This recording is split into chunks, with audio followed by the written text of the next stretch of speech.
함께 오늘 보실 말씀은 출애굽기 20장입니다. 출애굽기 20장 7절 말씀입니다. 출애굽기 20장 7절.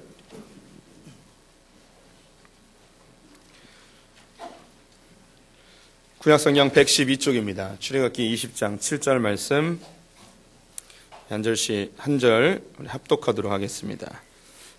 함께 읽겠습니다. 너는 내 하나님 여호와의 이름을 망령되게 부르지 말라. 여호와는 그의 이름을 망령되게 부르는 자를 죄 없다 하지 아니하리라. 아멘. 한 번 더 읽겠습니다. 너는 내 하나님 여호와의 이름을 망령되게 부르지 말라. 여호와는 그의 이름을 망령되게 부르는 자를 죄 없다 하지 아니하리라. 아멘. 오늘도 주의 보좌 앞으로 나오신 성도님들에게 하나님의 은혜와 평강이 함께 하시기를 축원드립니다. 옆 사람에게 반갑게 인사하겠습니다. 봄이 왔습니다. 우리는 십계명에 대하여 살펴보고 있습니다. 십계명은 하나님께서 우리를 구원하신 이후 하나님과의 관계를 새롭게 하시고 관계를 유지하는 도의, 신의 하나님의 법도를 알려주신 것이죠. 그래서 십계명을 보실 때에 하나님과의 관계에 집중해 주셨으면 좋겠습니다. 두 번째는 우리가 이제 하늘에 속한 자로서 이 땅을 살아갈 때에 이 땅의 물질 세계 속에 형성되어 있는 아주 자연스럽게 만들어진 세계관, 이것을 버리고 하나님께 속한 새로운 세계관으로 우리가 살아갈 수 있게끔 하신 하나님의 교육적 목적이 이 안에 담겨 있습니다. 그래서 1계명 하나님 외에 다른 신을 두지 말라고 하였는데요. 일반적인 세상의 신들은 강한 신이며 또 여러 명이 있을수록 좋습니다. 그리고 강하기 때문에 두려운 존재이고 두렵다 보니 인격적 교제가 형성되지 않고 내가 필요할 때만 도움을 줄 수 있는 그런 신이면 충분합니다. 하지만 성경에 나와 있는 하나님은요, 우리가 믿는 하나님은 그분은 유일하신 분이십니다. 강하시지만 우리에게 연약하게 다가오십니다. 우리와 동행하시며 두려운 존재가 아니시기 때문에 친밀한 교제가 일어나게 됩니다.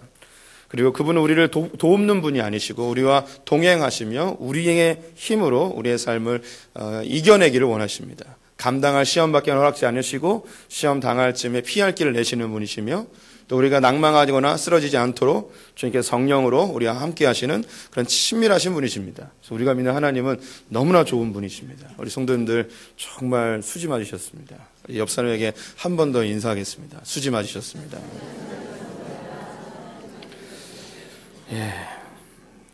여담인데요. 저는 하나님을 떠나기가 싫습니다.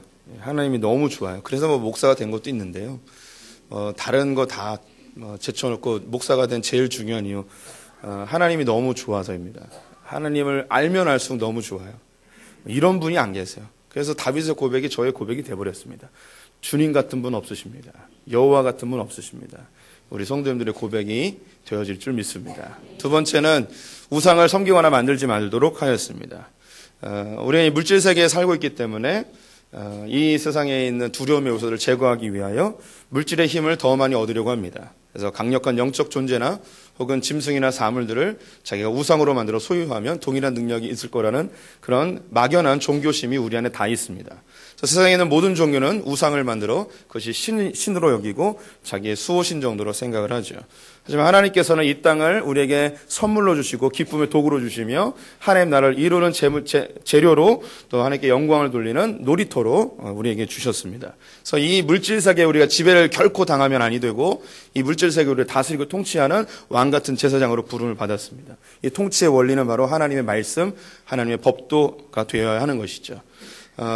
이 세상의 가치관은 물질 밑에 사람이 지배당하고 사람이 신을 조종하여 결국은 물질을 얻고자 하는 이런 가치관을 갖고 있습니다. 하지만 하나님의 세계는 하나님이 우리를 통치하고 다스리며 우리가 그 위임적 권위를 가지고 이 물질 세계를 통치하고 다스리는 이런 질서가 되어져 있는 것이죠.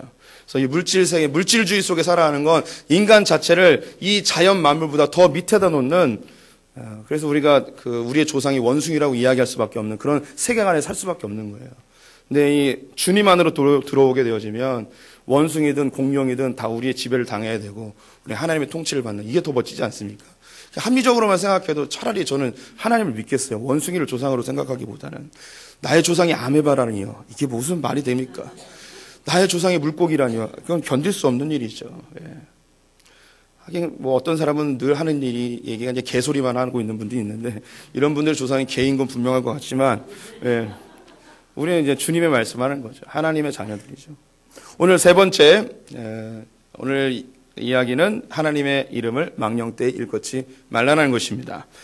여기 이 본문에서는 이제 두 가지를 살펴봐야 됩니다. 여호와의 이름이 무엇인지 먼저 살펴봐야 할 것이고요. 두 번째는 망령되이 일컫는 것이 무엇인지 이걸 살펴볼 필요가 있습니다. 먼저 하나님의 이름 함께 가보도록 하겠습니다. 이름은요, 어떤 사물이나 어떤 대상에 대하여 가치와 정체성을 일컬어주는 중요한 호칭입니다. 그래서 우리가 잘 알고 있는 김춘수 씨의 이제 꽃이라는 시를 보면 이름의 이 효용성에 대하여 잘 알려주고 있습니다. 자, 한번 읽어볼게요. 내가 그의 이름을 불러주기 전에는 그는 다만 하나의 몸짓에 지나지 않았다. 내가 그의 이름을 불러주었을 때 그는 나에게 와서 꽃이 되었다. 그래서 이름을 불러주었을 때에 그 정체성과 가치가 인정되어지고 또 관계가 형성되어짐을 알 수 있습니다. 그래서 여호와의 이름 그 안에 담겨있는 중요한 의미는 관계입니다. 사람들이요, 어떤 사물을 이제 가치를 부여하거나 정체성을 부여할 때 이름을 스스로 지어주잖아요. 설교를 준비하면서 이제 자동차 이름들이 많이 떠올랐습니다. 예전에 무쏘라는 차가 있었죠. 코뿔소를 한국말로 이야기하는 것인데요. 이건 코뿔소처럼 이게 전진하라는 무적의 그런 자동차처럼 이야기를 했었습니다. 예전에 있었던 자동차 중에 레간자라는 거 있었죠. 올레, 강할강, 놈자 해가지고 강한 놈이 온다. 예, 오늘 처음 듣는 분들이 계시는 것 같아요. 누비라는 전국 방방곡곡 전 세계를 누비라라고 얘기했습니다. 우리나라에서 제일 많이 팔린 차 아반떼, 제가 타고 다니는 차 뜻은 뭘까요? 스페인어인데요, 전진이라는 뜻입니다. 그래서 뭔가 사물을 지칭할 때에 거기에 의미를, 그리고 거기 추구하는 비전과 방향성을 그 안에 담아 놓는 것이죠. 사람의 이름도 이제 마찬가지인 것 같습니다. 저는 창현인데요. 아버지가 제 이름을 지을 때 창성할 창, 나타날 현 이렇게 지었어요. 보통 이 나타날 현을 이 이름에 잘 안 쓴대요. 그래서 중학교 1학년 때 자기 이름 한문으로 쓰라고 했는데 제가 나타날 현을 썼더니 한문 선생님에게 맞았어요. 네 이름 틀렸다고. 그러면서 너는 거물현이나 어지현을 써야 된다고. 내 이름을 내가 더 잘 알지. 그래서 맞았어요, 선생님한테. 그래서 원래 나타날 현을 잘 안 쓰는데요. 그래서 제 이름은 창성에서 나타난다. 즉, 성공해서 짜자잔 나타나는 게 제 이름의 뜻입니다. 재미삼아 한번 볼게요. 우리 사람들이요, 이름을 지을 때 비슷한 마음으로 사람의 이름을 짓는데요.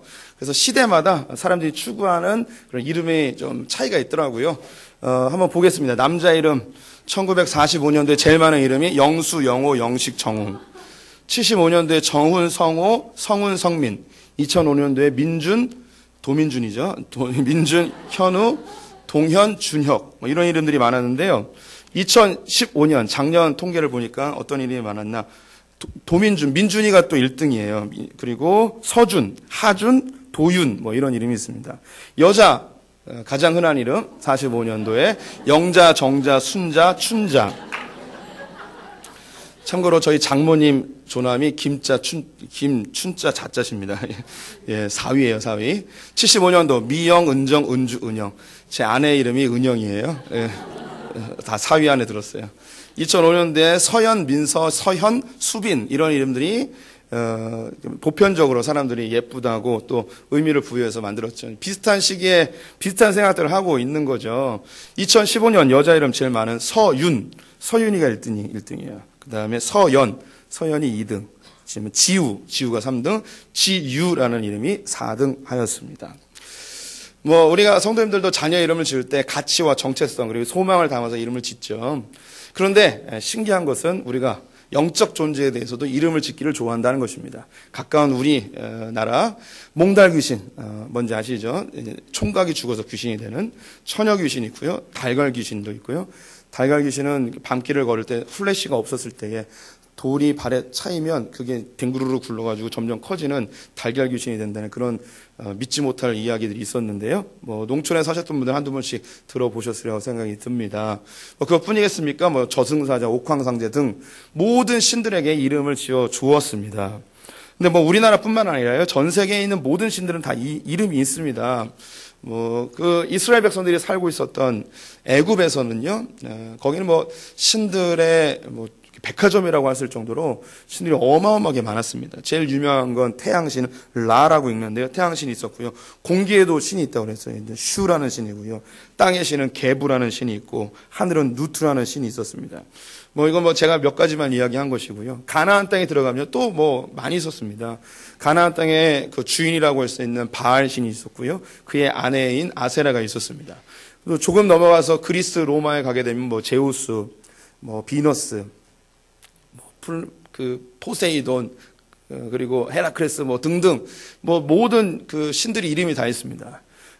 저희 아들도 예전에 보니까 그리스 로마 신화 책을 보면서 이름을 적어가지고 외우고 다니더라고요. 성경에 12제자 이름이나 12지파 이름이나 외워지면 그걸 외우고 다니는지, 다 이름이 있습니다. 네. 그럼 제가 이제 질문하겠습니다. 우리 하나님의 이름은 무엇일까요? 네, 여호와라고들 이게 다 알고 있습니다. 네, 뒤에 이제 설명을 하겠는데요. 하나님이 이름이 있을까요? 없을까요? 네. 하나님의 이름이 없습니다. 하나님의 이름이 없어요. 네. 야곱이 가나안 땅으로 돌아올 때에 약복강에서 하나님의 사자와 씨름합니다. 그래서 환도뼈가 탈골되어져서 쓰러져 자기가 죽을 것 같으니까 여호와의 하나님의 사자의 다리를 붙들고 자기가 축복해달래요. 그랬더니 이름을 뭐냐? 그랬더니 야곱입니다. 근데 이름이 이제 야곱이라 하지 말고 이스라엘이라 하라라고 합니다. 그러면서 또 하나 물어봐요. 그럼 당신의 이름은 무엇입니까? 라고 했더니 그 하나님의 사자가 뭐라 이야기하냐면 어찌하여 네가 내 이름을 물어보냐라고 하면서 이름을 안 알려주세요. 안 알려주세요.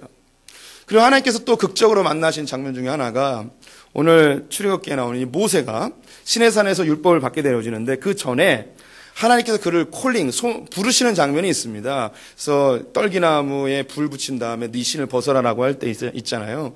그때 그 실체는 보이지 않는 불꽃 속에서 흘러나오는 그 음성의 주인공이 누구인지 모세가 당연히 궁금하겠죠. 그래서 하나님이 자기를 소개하십니다. 어떻게 소개하냐? 나는 아브라함의 하나님, 이삭의 하나님, 야곱의 하나님이다 라고 소개를 해요. 이게 뭐냐? 모세야, 너 내가 궁금하지? 내가 누군지 알아? 네 조상 아브라함이 섬기던 바로 그 신이야. 이삭이 섬기던 그 하나님이고 야곱이 섬겼던 그 하나님이 바로 나란다 라고 이야기하는 거예요. 하나님이 자기를 알려주려면 이름 딱 얘기하면 쉽잖아요. 나 누구누구다 라고 하면 좋을 텐데 나는 네 조상 아브라함과 이삭과 야곱이 섬기던 그 신이다 라고 이야기를 합니다. 그러니 모세가 마음에 안 와닿는 거예요. 왜냐하면 그는 40년 동안 애굽에서 철저하게 애굽의 교육을 받았거든요. 그 세계관으로 다 깊이 뼛속까지 심겨져 있는 사람입니다. 당연히 신이라면 이름이 있어야겠죠. 그리고 그곳에 400년 동안 살고 있었던 이스라엘 백성들에게도 그들이 믿는 신이라면 이 신도 뭔가 이름이 있어야 될 것 같은 거예요. 그래서 물어봅니다. 사람들이 당신이 누군지 모릅니다. 당신을 알려주기 위해서 이름을 이야기해야 될 텐데 당신의 이름을 좀 알려주십시오라고 물었더니 주님이 이렇게 대답을 하십니다. 출애굽기 3장 14절 말씀 같이 가보겠습니다. 시작. 하나님이 모세에게 이르시되 나는 스스로 있는 자이니라.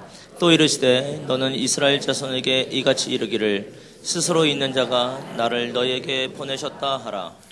주님이 이름이 무엇입니까? 라고 물어봤더니 대답을 합니다. 나는 스스로 있는 자다.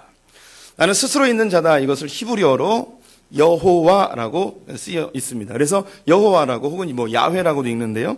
여호와라고 있습니다. 이건 이름이 아니에요. 이거는 하나님의 상태를 이야기하는 거예요. 나는 스스로 있는 자다. 이거 더 정확하게 표현하면 나중에 신학자들이 나는 스스로 있는 자다라고 이렇게 번역을 한 거고요. 원래 문자적으로 번역하면 이겁니다. 나는 나야. 난 그냥 난데? 이거예요. 하나님 당신의 이름이 뭡니까? 라고 물어봤더니 나? 내 이름이 뭐지? 나는 그냥 난데? 이렇게 대답한 거예요. 이게 느낌이 오시나요? 예. 네. 그냥 주님이 자기가 이름이 없으니까 나는 그냥 난데? 이렇게 했더니 사람들이 뭐라고 부르냐면 그때부터 이제 나는 나다. 여호와라고 이렇게 부르기 시작을 한 거예요. 그래서 하나님의 공식적인 이름은 없습니다. 근데 사람들이 하나님에 대해서 여호와라고 부르는 거죠. 그럼 하나님이라는 호칭은 뭘까요? 하나님은요, 번역하면 신이라는 거예요, 신. 우리 인간들 말고 그 영적 세계에 있는 어떤 절대자를 신이라고 하는데요. 그래서 다른 종교에서도 다 신이 있어요. 그것을 하나님이라고 우리는 번역한 것 뿐이고, 영어에서는 그냥 God이라고 되어 있습니다. 네, 이 성경에 나와 있는 우리가 믿는 하나님과 그리고 다른 신들을 구별하기 위하여, 영어권에 있는 사람들이 이것을 좀 다르게 표시를 했어요. 그래서 일반적으로는 G-O-D 소문자로 되어 있는데 우리가 믿는 하나님은 대문자로 G-O-D라고 이렇게 쓰여져 있습니다. 그래서 그냥 하나님은 하나님의 이름이 아니에요. 그냥 신이에요, 신. 거기에 이 하나님께서 나는 나야 라고 하여서 이것이 그분의 이름으로 우리가 호칭을 부르고 있는 것이죠. 이스라엘 사람들은 여호와의 이름을 망령때 일컫지 말라는 이 이야기 때문에 여호와라는 이름도 부르질 못했어요. 그래서 이것을 대신 아도나이라고 바꾸어 불렀습니다. 성경은 여호와라고 써 있는데 그 성경 글자를 보면서 아도나이라고 읽은 거예요. 제 이름이 김창현이라고 써 있는데 성도님들이 저를 보고 디카프리오라고 읽는 것과 똑같은 거예요. 뭐 이렇게 그런 겁니다. 그래서 나중에는 사람들이 다 디카프리오 하다 보니까 제 이름이 사라져 버린 거예요. 없어져 버렸어요. 그래서 이 아도나이 부르다가 그들이 여호와라는 글자를 어떻게 읽는지 잊어버렸어요. 그래서 여호와라고 우리가 부르긴 하는데요. 그 여호와라는 글씨를 어떻게 읽는지 아무도 몰라요, 실제로.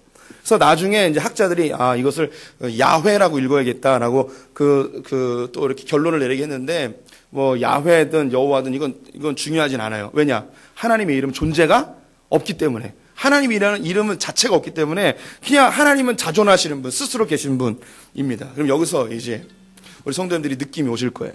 다른 신들과 우리가 믿는 하나님의 차이점이 발견되어지죠. 모든 신들은 다 이름이 있어요. 그런데 하나님만큼은 이름이 없어요. 그럼 뭘까요? 딱 증명되는 거잖아요. 다른 모든 신들은 사람이 만들어 그 이름을 사람이 붙여줬어요.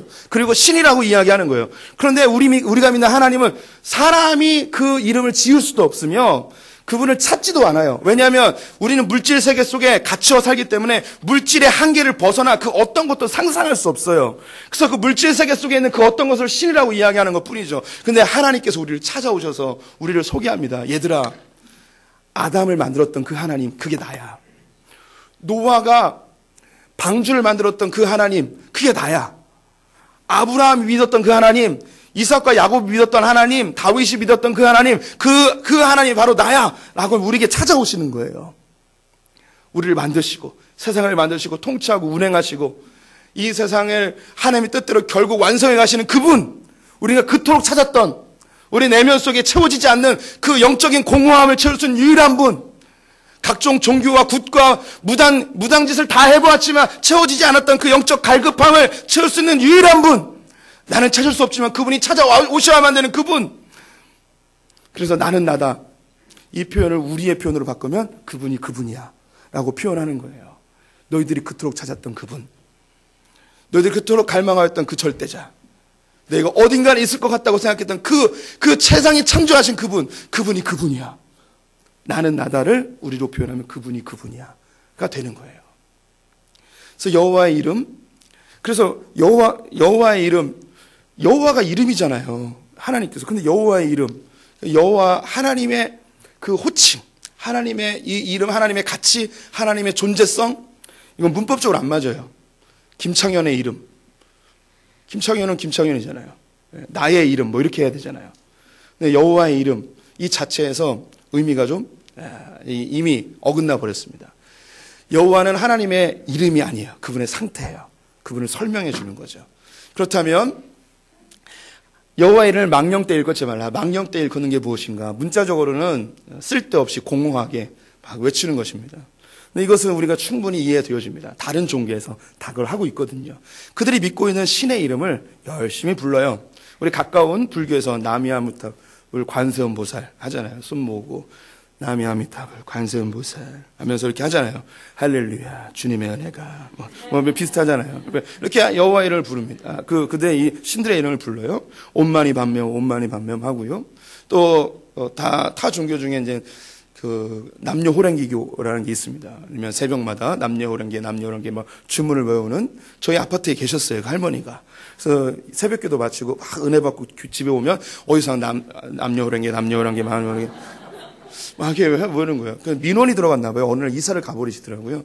뭐 이것은 뭐 우리 주변에서 만날 수 있는 그들의 신의 이름을 부르는 형태이고요. 그 외 모든 종교들은 각자의 신의 이름을 열심히 부르며 자기가 원하는 것을 얻어내기 위하여 자기의 신들을 초대를 하고 있습니다. 그렇다면 이 망령때 일컫지 말라는 거, 하나님의 이름을 내가 원하는 것을 얻어내기 위하여 하나님의 이름을 들먹이지 말라는 거예요. 이스라엘 백성들은 여호와의 이름을 망령때 일컫지 않기 위해서 여호와라는 이름 대신에 아도나이라는 이름을 바꿔서 썼다고 하였지만 이 의미가 아닌 거예요. 그들의 열심은 이해가 되어지지만 우리가 목적하고 우리가 계획하고 우리가 꿈꾸고 우리가 소원하는 것을 이루기 위하여 그분의 이름을 열심히 부르며 뭔가 굉장히 종교적인 것처럼 우리가 뭐 어떤 형태를 보이고 있지만 그건 오히려 망령되이 일컫는 거예요. 그래서 죄 없다 하지 않겠다. 그래서 마태복음에 이런 얘기 있습니다. 주여 주여 하는 자마다 다 천국에 들어가는 게 아니라는 거예요. 열심히 주의 이름을 부르죠. 그래서 주여 주여잖아요. 이 주가 구약에선 여호와라는 단어예요. 신약에선 주라고 바뀐 거예요. 구약에선 여호와라는 이름을 쓰고요. 신약에서는 로드, 주라고 바꿨습니다. 주여 주여 하는 자마다 이건 뭐냐면 여호와여 여호와여 라고 이야기하는 겁니다. 이 사람들 천국에 들어가지 못한다는 거예요. 왜 그럴까요? 하나님의 뜻과 전혀 관계없이 내가 원하는 것을 이루기 위하여 주의 이름을 이용하고 있었거든요. 이것이 그들에게 주어졌던 하나님의 명령입니다. 여호와의 이름을 망령되이 일컫지 마라. 그렇다면 여호와의 이름을 망령되이 일컫지 않고 잘 이용하는 경우도 있겠죠. 그러면 성경에 그런 경우가 나오지 않겠습니까? 맨 처음에 여호와의 이름을 부르는 장면을 살펴보도록 하겠습니다. 창세기 4장 26절 말씀 같이 읽어보도록 하겠습니다. 시작. 셋도 아들을 낳고 그의 이름을 에노스라 하였으며 그때 사람들이 비로소 여호와의 이름을 불렀더라. 셋의 아들 중에 에노스라는 사람이 있는데 이 사람이 그때서부터 비로소 여호와의 이름을 불렀다고 합니다. 뭘까요 이게 여호와의 이름을 불렀다. 주여 주여. 그래서 소나무 뿌리 붙들고 빼뽑고 결혼하게 해주시옵소서 직장 나가게 해주시옵소서 뭐 이런 거 불렀을까요? 예, 뭔가 부르긴 불렀는데 무엇 때문에 불렀는지 모르겠습니다. 그럼 유사한 구절들을 살펴보면 무엇을 위하여 불렀는지를 살펴볼 수 있습니다. 두 구절 함께 보겠는데요. 창세기 12장 제가 읽겠습니다. 거기 베델 동쪽 산으로 옮겨 장막을 치니 서쪽은 베델이요 동쪽은 아이라. 그가 그곳에서 여호와께 제단을 쌓고 여호와의 이름을 부르더니 26장 25절 이삭이 그곳에서 제단을 쌓고 여호와의 이름을 부르며 거기 장막을 쳤더니 이삭의 종들이 거기서도 우물을 팠더니 창세기 12장은 아브라함이 갈대우를 떠나 가나안에 들어왔을 때에 그 땅에서 하나님께 제단을 쌓고 예배 드릴 때 여호와의 이름을 부르는 장면입니다. 26장은 이삭이 하나님께 제단을 쌓고 예배하며 여호와의 이름을 부르는 거죠. 그럼 여호와의 이름과 관련되는 게 뭐겠습니까? 예배와 관련되는 거예요. 예배. 그럼 예배는 무엇일까요? 하나님께 드리는 거예요. 내가 원하는 것을 얻어내는 것이 아니라 하나님께서 지금까지 하신 일, 하나님의 인도하심, 주님의 동행하심, 주님께서 내 삶 가운데 계획한 놀라운 목적과 하나님의 뜻들에 대하여 하나님 그대로 되기를 믿습니다. 그대로 되기를 소망합니다. 라고 주님께 이름을 부르며 주님께 예배하는 거예요. 그래서 우리가 하나님의 이름을 부르는 그때는 언제인가? 하나님, 나의 상황이 감사합니다. 주님의 뜻대로 살겠습니다. 주님 주신 것 감사합니다. 주님의 은혜에 찬송합니다. 그래서 이 땅에 있는 많은 종교들과 우리가 믿는 하나님은 전혀 달라요. 이 세상에 있는 신들의 이름은 자기가 원하는 거 얻어내기 위하여 만들어 놓은 이름이에요. 하지만 하나님께서 우리의 강권적으로 찾아오셔서 우리의 삶에 개입하신 이후에 넌 내 백성이야, 내 자녀야 하며 이제 내 뜻대로 아버지의 뜻대로 너희가 살아냈으면 좋겠다 하며 여호와의 이름을 부르는 거예요. 아, 주님 맞군요. 주님의 뜻대로 살아야 되는군요. 당신의 이름이 내 삶 가운데 역사하는군요. 내가 주님의 이름을 위하여 사는 거군요. 내 이름을 높이기 위하여 하나님이 이용하는 것이 아니라 하나님의 이름을 위하여 내가 살아내는 거군요. 그래서 주의 이름을 부르는 자들. 이 본문을 조금 더 쉽게 이해할 수 있는 부분이 있는데요. 하나님께서 여호와의 이름을 그들 가운데 두시는, 즉 인치심의 증표로 하나를 선물해 주십니다. 그것이 뭐냐면 법궤라는 것입니다. 그래서 법궤의 이름이 여호와의 이름이에요. 성경 말씀 하나 볼게요. 사무엘하 6장 2절 말씀 같이 읽습니다. 다윗이 일어나 자기와 함께 있는 모든 사람과 더불어 바알의 유다로 가서 거기서 하나님의 궤를 메어 오려 하니 그 궤는 그룹들 사이에 좌정하신 만군의 여호와의 이름으로 불리는 것이라. 법궤가 있었는데요. 사람들이 법궤라고 부르지 않고 뭐라고 불렀냐면 여호와의 이름이라고 부르는 거예요. 그래서 여호와의 이름이 그들 가운데 있었습니다. 즉 그들 가운데 임재해 있는 거죠. 하나님이 임재하시는 거예요. 그래서 법궤가 있음으로 인하여 그들은 하나님이 나와 함께 하시는구나 라는 것을 실제로 느꼈습니다. 그런데 하나님의 이름을 그들이 빼앗겨 버렸어요. 언제 빼앗겼냐? 사사시대가 마무리될 즈음에 블레셋과의 전쟁이 있었는데 그들이 패하였습니다. 이스라엘 장로들이 왜 우리가 패하였는가? 하나님 우리 가운데 있지 않기 때문에. 그렇다면 하나님 우리 가운데 끌어당기자. 하나님 우리에게 초청하자라고 해서 결정한 게 법궤를 가지고 오면 요단강을 걸렸던 그 법궤가 여리고성을 무너뜨렸던 그 법궤가 이 전쟁에서 승리하게 하겠구나 생각하여 법궤를 가져왔습니다. 즉 여호와의 이름을 가지고 온 것이죠. 그런데 그들의 계획과는 다르게 완전히 패배해버리고 여호와의 이름 즉 법궤를 빼앗겨버립니다. 우리의 삶 가운데 이와 같은 때가 굉장히 많습니다. 여호와의 이름을 걸어놓죠. 내가 뭔가 시험을 준비하고 미래를 준비하고 직장을 준비하고 있는데 이게 뭐 잘 안 되는 것 같아요. 몇 번 떨어져요. 그랬더니 그 다음에 주님께 나서 기도하면서 주님의 이름을 들먹이며 주의 영광을 들먹이며 주님 내가 이거 붙으면 내가 이거 잘 되면 주의 나라를 위하여 주의 이름을 위하여 주의 교회를 위하여 선교를 위하여 이거 하겠습니다. 내가 주의 영광을 위하여 하겠습니다. 그런 거 있잖아요. 우리 자매님들 예쁘게 자를 만들어 준다면 미스코리아 돼서 미스코리아 친 다음에 모든 영광이 주님께 돌립니다. 이런 거. 이거 하고 싶은 거잖아요. 예. 저도 그랬어요. 하나님께서 저렇게 굉장히 높여주시고 성공시켜주시면 이 모든 영광을 주님께 돌리겠습니다. 그래서 성도님들 앞에서 간증하면서 나의 나된 것은 주님의 영광입니다라고 이런 거 꿈꾸면서 내가 주의 영광을 위하여 저 좀 도와주세요. 저의 생각뿐만 아니라 여기 계신 모든 분들의 생각입니다. 이게 망령때 일컫는 거예요. 우리의 입술로는 주님의 영광을 위해서 주의 이름을 위하여 제가 뭘 하겠습니다. 좀 도와주세요라고 하지만 그 내면 속에는 하나님의 이 영광, 하나님의 이름을 걸어놓기는 했지만 내 마음속에는 주님을 이용하여서 내가 원하는 것을 이루고자 하는 그 더러운 욕구들이 우리 안에 꿈틀꿈틀대고 있는 거죠. 겉으로는 굉장히 종교적이에요. 주의 영광, 주의 이름을 들먹이며 주여 주여 찬송도 잘해요. 예배도 잘 드려요. 하지만 결국 목적은 어디에 있는가? 다른 이방인들 똑같이 내가 원하는 것을 그분이 이루어주기를 바라는 마음입니다. 그런데 주님께서 이런 사람들, 저를 비롯해 여기 계신 모든 분들 이걸 다 깨부셔버립니다. 왜냐? 주님의 이름 만우리 일컬음을 받는 분이 아니시거든요. 그래서 나 이용하냐? 그럼 내가 다 부셔버릴게. 부셔버립니다. 자, 여기서 참고로 2부 예배 때는 또 은혜가 터지네요. 우리 성도님들 그러면 제가 하고 싶은 것도 하지 말아야 되는 게 이거 아니에요. 그냥 정직하게 얘기하는 거예요. 정직하게. 주의 영광을 위하여 주의 이름을 위하여 이거 빼버리고요. 좋은 데가 가고 싶으면 하나님께 그런 이야기하세요. 지금 좋은 데가 가고 싶어요. 왜 가고 싶니? 그러면 그냥 쉽게 얘기하세요. 뽀다고 나잖아요. 네. 기쁘잖아요. 좋은 차 타고 싶으세요? 그러면 하나님 영광을 위해 돈 더 달라고? 하지 마세요. 저 돈 갖고 싶어요, 하나님. 그냥 얘기하세요. 그럼 주님이 순진한 자를 사랑하세요. 괜히 괜찮은 신앙인인 것처럼, 괜찮은 내가 하나님 영광을 위해 사는 것처럼, 괜찮은 내가 믿음의 소유자인 것처럼 주의 영광을 위하여 우리 성도님들, 하나님이 우리 성도님들의 도움이 필요할까요? 별로 필요 안 해요.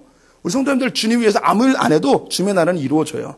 괜히 어줍지 않게 주님 일을 하려고 하지 마시고요. 그냥 정직하게 이야기하세요. 갖고 싶다고, 하고 싶다고, 좋은 집 갖고 싶다고 하세요. 근데 주실 때도 있고 안 주실 때가 더 많아요. 네. 우리 알거든요. 다 주면 주님 떠나버려요. 네. 주님 떠나버리는 거 알기 때문에 주님이 적정하게 내게 주신 거 감사하면서 자녀들 양육할 때도요. 그렇게 하세요. 1등 시키는 거 하나님 네가 1등하면 주님께 영광이야. 그럼 꼴등하면 주님께 영광 아닙니까? 그렇게 가르치는 게 아니에요. 너 1등하고 싶어? 왜? 하나님 영광 이런 거 얘기하지 말고요. 1등하면 기쁘잖아. 일단 네가 1등하면 네가 기쁘고 아빠가 기뻐. 그러니까 1등 해봐. 그럼 1등 못 하잖아요. 그러면 그 아이에게 요번에 기분 나쁘지 1등 못해서 그래. 다음엔 기쁨을 위해서 또 1등 해봐. 다시 해봐. 라고 하는 거죠. 대학 떨어졌어요? 하나님 영광 안 될까요? 아니죠. 좋은 대학 가는 게 영광일까요? 아니잖아요. 우리가 정말 상식적으로 주님을 좀 믿어야 되겠죠. 그래서 우리가 하나님의 이름을 들먹이면서 결국 내 안에 있는 거 채우려는 그런 악한 의도가 우리에게 다 있어요.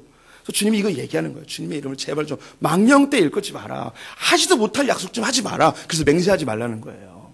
주님 이거 해주시면 주의 영광을 위해 이것도 하고 이것도 하고 이것도 하겠습니다. 이런 맹세 좀 하지 말라는 거예요. 그냥 단순히 하나님 하고 싶어요. 갖고 싶어요. 제가 주님하고 딜한 게 한 가지 있어요. 하나님 물어봤어요. 장현아, 몇 명의 성도면 만족하겠니? 물어본 적이 있어요. 제가 하나님께 얘기했어요. 정직하게. 얼마라고 했을까요? 얘기 안 할래요. 그때가 되면 얘기해 줄게요. 그때 딱 되면 제가 약속한 대로 주님께서 그만큼 해주셨습니다. 될 수도 있고 안 될 수도 있어요. 성도님들은 아마 생각할 거예요. 굉장히 큰 숫자. 그거보다 더 큽니다.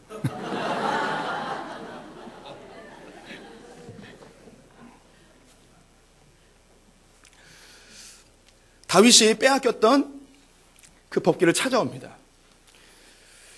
그 기랏 여아림에 20여 년 동안 방치되었던 그 법궤를 여호와의 이름을 다시 되찾아오죠. 그래서 다윗이 이것을 가져와 자기의 장막 가운데 놓습니다. 그런 여호와의 이름을 들먹이며 자기의 나라를 견고히 세우려 하지 않았습니다. 여호와의 영광을 위하여서 자기가 무장하지 않았습니다. 여호와의 영광, 여호와의 나라를 위한다고 하면서 자기가 부를 축적하지 않았습니다. 하지만 하나님께서 그를 긍휼히 여기셔서 그의 나라와 그의 가문과 그리고 그의 백성들을 풍요롭게 해준 것을 우리가 잘 알고 있습니다. 이것이 바로 하나님 나라와 의를 위하여 사는 삶인 거죠. 이 여호와의 이름이 여호와가 아도나이로 바뀌었다고 그랬죠. 이것을 주라고 바뀌었어요. 그래서 주의 이름을 부르는 자는 구원을 얻으리로다. 그래서 주의 이름을 부르는 자는 누구든지 구원을 얻어요. 구약에서요, 누구의 이름을 불렀냐면 여호와의 이름을 부른 거예요. 그럼 그 사람들이 다 뭐 된 거예요? 구원에 이르게 된 거예요. 그래서 여호와의 이름을 불렀다는 이 사람들이 뭐냐? 복음을 산 거예요. 복음이 뭐냐면요, 이 땅에 속해 있는 가치관을 벗어나 하늘에 속한 새로운 소식, 새로운 가치관으로 살아내는 사람들. 이 땅에 우리 때보다 예전 더 힘들었어요. 모든 것이 다 신적인 세계였거든요. 다 우상이에요. 이 우상 속에서 내가 원하는 것을 그 우상들을 통하여 얻어내려 하는 삶이 아닌 하나님의 뜻이 날 통하여 이루어지길 바라는 여호와의 이름을 불렀던 사람들이 성경에 있는 거예요. 에노스라는 사람이 있었고, 아브라함과 이삭이, 이 사람들이, 다윗이 여호와의 이름을 부르며 하나님의 뜻대로 살기로 결정한 자들. 주님, 내 뜻을 포기하고 주님의 뜻대로 살겠습니다. 이 사람들이 어떻게 되느냐? 구원에 이르게 되는 거예요. 하나님 나라를 기업으로 받게 되어지는 거예요. 우리 성도님들의 삶 가운데 하나님의 이름을 부름으로 하나님께서, 야, 내 백성들이구나, 나의 사랑하는 백성들, 내가 너희들을 구원하면 얼마나 기쁜지 모른다. 주님이여 우리 가운데 이름을 새겨놓으셨어요. 그림이 똑같은 그림이 있는데 하나는 사인이 없어요. 다른 하나는 그 작가의 사인이 있어요. 가치가 어떻게 바뀔까요? 똑같은 그림이지만 하나는 뭐 몇십만 원이지만 하나는 몇백억이 될 수도 있어요. 전혀 다른 거예요. 오늘 성경 역대하 7장 14절 말씀 유명한 구절인데 함께 읽어보겠습니다. 시작. 내 이름으로 일컫는 내 백성이 그들의 악한 길에서 떠나 스스로 낮추고 기도하여 내 얼굴을 찾으면 내가 하늘에서 듣고 그들의 죄를 사하고 그들의 땅을 고칠지라. 하나님께서 우리에게 당신의 이름을 주었습니다. 자기 이름을 부르라는 거예요. 그럼 우리가 어떤 죄든 어떤 허물이든 어떤 연약함일지라도 하나님의 뜻대로 살기를 결정한 그 모든 사람들을 품고 내 자녀다, 내 백성이다 일컬음 받는 것을 전혀 부끄러워하지 않으십니다. 영접하는 자 곧 그를 믿는 자들에게는 하나님의 자녀가 되는 권세를 주었다고 합니다. 하나님의 자녀된 권세가 뭘까요? 아버지를 아버지라고 부를 수 있는 권세입니다. 우리 성도님들, 예수 그리스도를 인하여서, 그분으로 인하여 우리가 하나님을 아버지라고 부를 수 있는 놀라운 특권, 하나님의 이름을 소유한 자들이 되었습니다. 요한계시록 14장 1절 말씀 같이 읽어보겠습니다. 또 내가 보니 보라, 어린 양이 시온산에 섰고 그와 함께 14만 4천이 서 있는데 그들의 이마에는 어린 양의 이름과 그 아버지의 이름을 쓴 것이 있더라. 마지막 때에 구원받는 자, 바로 여기 계신 모든 구약과 신약에 속한 모든 성도들을 이야기하는 것인데, 14만 4천 명은요, 그들이 이마에 여호와의 이름과 어린 양의 이름이 있다고 합니다. 여호와의 이름과 어린 양의 이름은 똑같은 거예요. 즉 주의 이름, 여호와의 이름이 거기에 담겨 있는 거예요. 아버지의 이름과 어린 양의 이름은 같은 거예요. 구약에선 주의 이름, 신약에서는 구약에선 여호와의 이름, 신약에선 주의 이름 똑같은 겁니다. 그게 우리 가운데 박혀 있어요. 찍혀 있단 말이에요. 이 사람들만이 천국에 들어갈 수 있는 14만 4천 명이 된다는 거예요.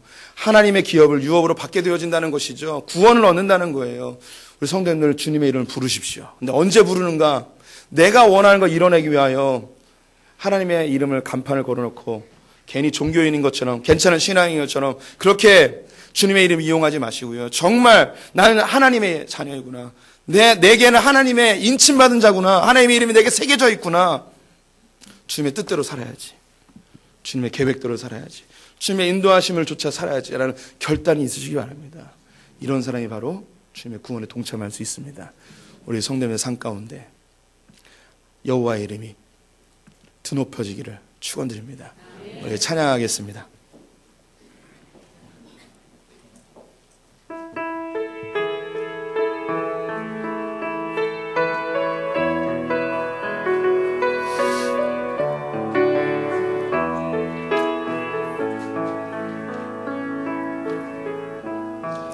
하늘의 문을 여소서 이곳을 주목하소서 주를 향한 노래가 꺼지지 않으니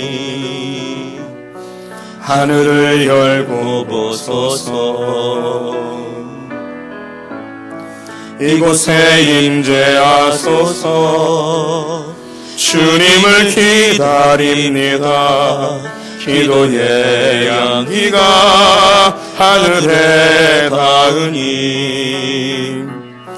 주여 임재하여 주소서 이곳에 오셔서 이곳에 앉으소서 이곳에서 드리는 예배를 받으소서 주님의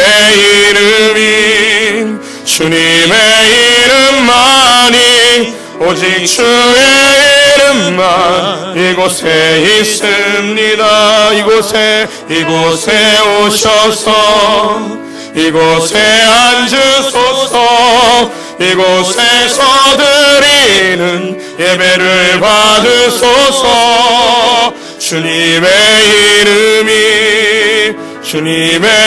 이름만이 오직 주의 이름만 이곳에 있습니다.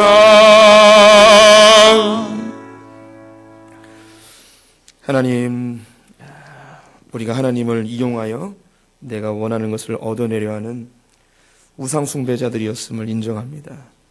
이런 우리를 주님께서 무너뜨리시고 주님의 이름으로 우리를 다시 부르시며 내 이름으로 일컫는 내 백성이 그 악한 길에서 떠나 주님께로 나오면 그를 다시 세우시고 회복시킨다고 약속하셨던 그 말씀을 실제로 이루어주시니 감사합니다. 하나님, 우리는 다 죄인입니다. 주님 이용해 먹는 하나님의 뜻으로 살려 하지 않는 하나님, 우리는 죄인입니다. 우리를 긍휼히 여겨 주시옵소서.